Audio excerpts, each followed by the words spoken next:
About noon, there was an eerie darkness that fell over the land. Was it an eclipse? Was it a storm? No one really knows what it was. What we do know, though, is that in that moment, there was a great expression of power. There was a realization that Jesus was doing something in this crucifixion that was far beyond what people were seeing with their human eyes. Jesus was giving his life so that we might have a relationship with God through him.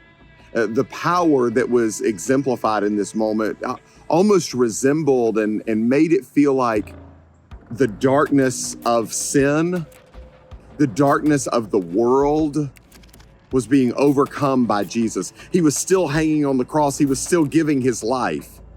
And yet this darkness falls over the land.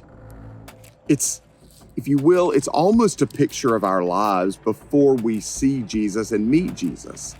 It's almost like you can see in this darkness that our hearts are darkened by our sin. Our lives are darkened by our sin, by our rebellion against God. And yet, Jesus is the bright light shining in the darkness. Jesus is the one that is saying they're forgiven. Jesus is the one saying, I paid the price for them. I gave my life for them. Friend, the darkness of our sin does not have to hang over our lives.